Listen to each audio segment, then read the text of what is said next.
Physics is a cold and unforgiving judge. It does not negotiate. It does not care about your intentions, your skill, or your holidays. It only cares about mass, velocity, and friction. On a bright, sun-drenched afternoon in August 1980, the laws of physics were about to convene a trial on the tracks of County Cork. The verdict would be delivered in milliseconds, but the sentence would last a lifetime. This is not just a story about a train crash. It is a story about the terrifying gap between human reaction and mechanical reality, and how 18 lives were lost in the space between a green light and a red one. To understand the darkness of that day, you first have to understand the light. It was Friday, August 1st, 1980, a bank holiday weekend in Ireland. It was one of those rare, perfect summer days where the air feels heavy with heat and possibility. Dublin's Heuston station was alive. It was 12:45 p.m., and the atmosphere was electric with that specific chaotic joy of departure. The station hall was a sea of movement, students heading home to the south for the break, couples holding hands, and families wrestling with heavy suitcases, eager to trade the gray pavement of the city for the green fields of Cork. There was a collective sense of release, of the working week fading away and the weekend finally beginning. Standing at the head of the platform was the machine that would take them there, the CIE 071 Class Locomotive. In 1980, this wasn't just a train, it was a beast. Painted in bold orange and black, it hummed with the idle, throaty power of a General Motors engine. It smelled of diesel, hot grease, and raw potential. It was the pride of the fleet, a symbol of modern Irish engineering designed to shrink the distance between Dublin and Cork. It was a machine that commanded respect. Inside the cab sat Birdie Walsh. Birdie wasn't just a driver, he was a veteran of the rails. There is a specific type of confidence that comes with decades of experience, a muscle memory that transcends conscious thought. He didn't just operate the locomotive, he wore it. He knew the difference between a harmless rattle and a dangerous vibration. He knew the rhythm of the tracks like a favorite song. As he checked his gauges, brake pressure, fuel, electricals, he was calm, professional. To Birdie Walsh, the railway track was a language, and he was fluent. He had no reason to suspect that today the language would lie to him. But as we look back with the clarity of hindsight, we can see the first fatal domino falling into place before the wheels even turned. It was the composition of the train itself. Because it was a holiday weekend, the demand for seats was overwhelming. To accommodate the crowds, the railway authorities had cobbled together a Frankenstein assembly, a mix of the old and the new. This was common practice for the era, but on this day, it would prove catastrophic. Leading the charge was that massive steel 071 locomotive. Immediately behind it was a generator van, and then came what investigators would later call the kill zone. Coupled directly behind the heavy engine were two older coaches. These were relics of a bygone era, built with wooden bodies on steel frames. They looked charming, vintage, almost nostalgic with their timber sides and large, inviting windows. They offered a sense of old-world comfort, but structurally, they were fragile. They were essentially wooden boxes moving at 60 miles per hour. Behind these two wooden coaches sat the safety zone, a string of modern, heavy, steel-alloy Craven coaches. These were rigid, tough, and designed to withstand immense force. This arrangement created a deadly sandwich: soft wood trapped between a heavy hammer, the locomotive, and a heavy anvil, the steel coaches pushing from behind. Among the crowd on the platform was a young family, the O'Connors. They were running late, breathless, scanning the windows for space. The father spotted empty seats in the second carriage, the wooden one. He ushered his wife and daughter inside. They settled into the plush, soft seats, and laughing about their near miss, wiping the sweat from their brows, happy to simply be on board. They had no idea that they had just sat down inside a structural weak point. They had no idea that the charm of the wooden carriage was its most dangerous flaw.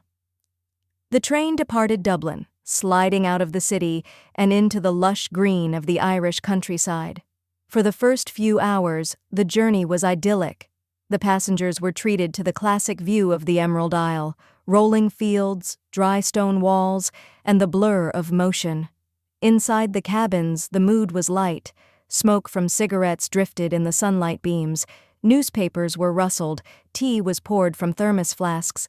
The train hit its stride, cruising at 97 kilometers per hour. At that speed, the ride feels smooth. The rhythm of the wheels, clack, clack. And clack, clack is hypnotic. It creates a sense of permanence. When you are on a train moving that fast, you feel invincible. You feel safe. But miles ahead, at a small station called Buttevant, a trap was being laid. Buttevant Station was effectively a construction site. Maintenance work was underway, which meant the usual routines were disrupted. Sitting on a side track, known as a siding, was the antagonist of our story. It wasn't a villain in the traditional sense, it was a ballast train. A ballast train is essentially a long line of wagons loaded with crushed stone used for track repair. It is incredibly heavy, dense, and immovable. It was parked there, stationary, acting as a solid wall of steel and rock. To facilitate the maintenance, see a temporary set of points, the switch tracks that guide a train from the main line onto a siding, had been installed. These points were manually set to divert traffic into the siding where the ballast train sat. Now we have to look at the invisible mechanics of the disaster. In 1980, railway signaling was a hybrid of heavy mechanical levers and electrical circuits.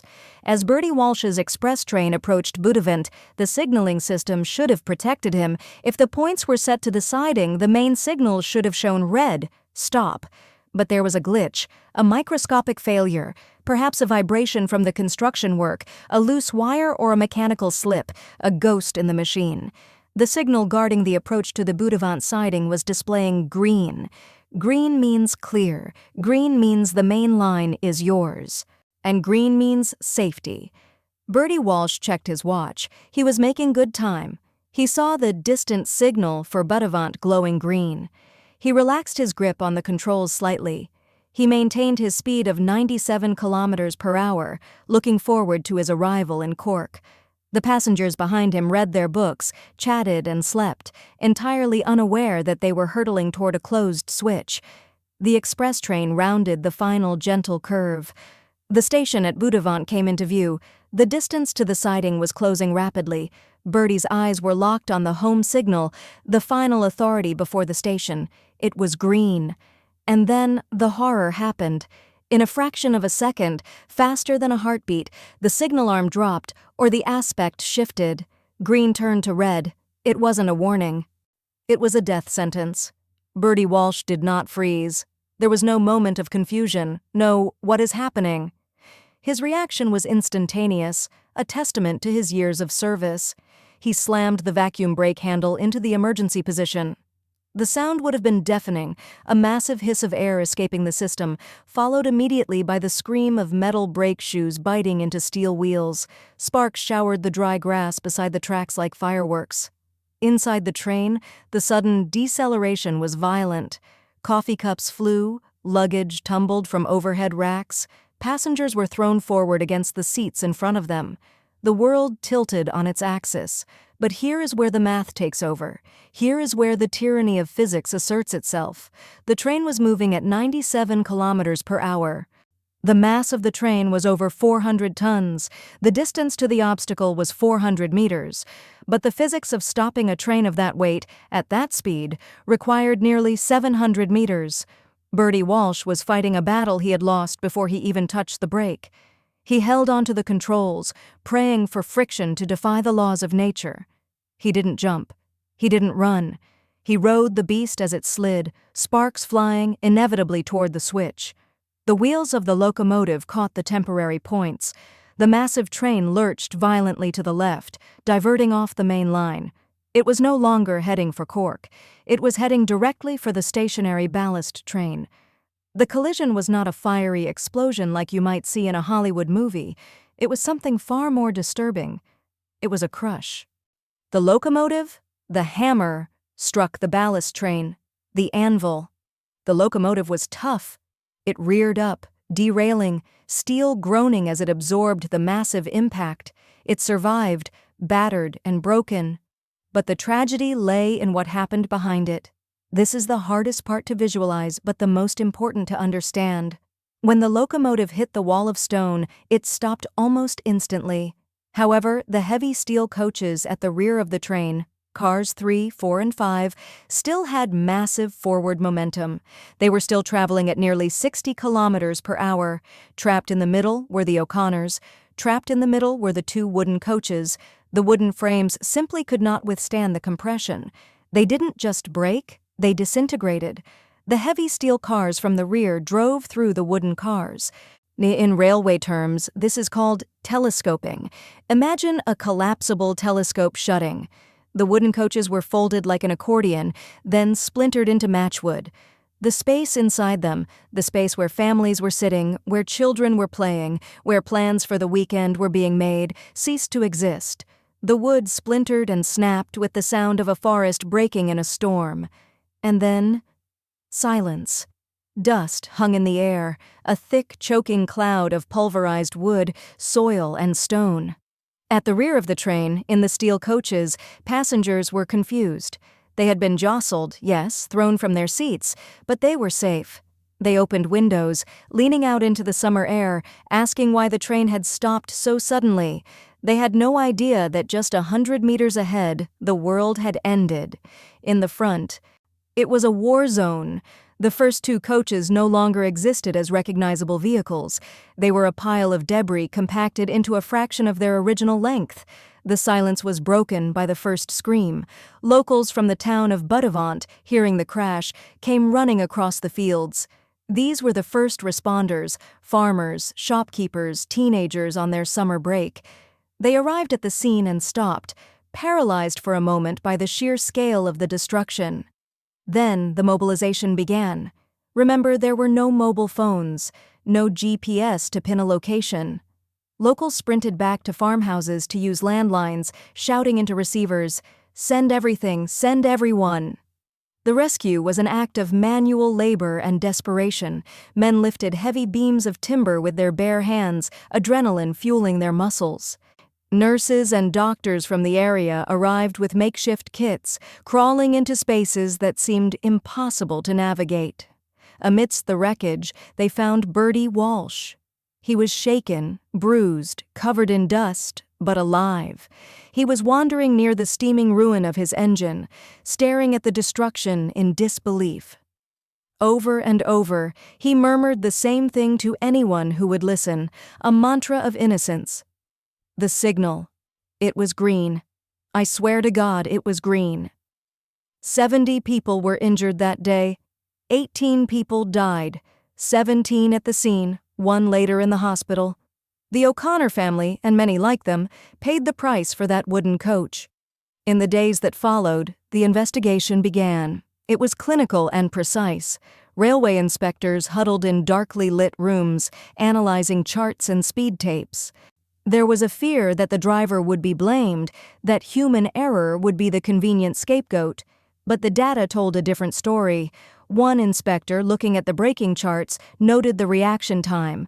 Birdie Walsh had hit the brakes the exact second the signal changed. His reaction was superhuman. When asked if the train could have stopped, the inspector simply shook his head. "No," he said. "Look at the chart. He needed 700 meters. He had 400. God himself couldn't have stopped that train." And when asked about the high death toll, the answer was grimly simple: wood between steel. It was a coffin waiting to close. The Buttevant Rail Disaster was a tragedy of transition. It happened at a moment when the railway was moving from the old world to the new, from wood to steel. From manual levers to automation. The victims were caught in the gap between these two eras. Today, if you stand near the railway line at Buttevant, you will see modern trains gliding past. They are sleek, uniform, and built entirely of high-strength alloys. The wooden carriages are gone, banished to museums. The signaling systems are automated, fail-safe, designed to default to red at the slightest hint of trouble. On that bright summer afternoon, 18 souls were lost, but their loss forced a change. It accelerated the modernization of the entire fleet. It ensured that no passenger would ever again be placed in a wooden box between two walls of steel. There is a memorial near the station now. The names are listed in stone. If you look up from the memorial, you can see the signal lights guarding the track. They shine a steady, bright green. The trains speed on, safe, carrying passengers who will never know how much that safety cost. And somewhere in the history of the rails, the ghost of that orange locomotive reminds us that while we can build better machines, we can never fully outrun the physics of a moving train.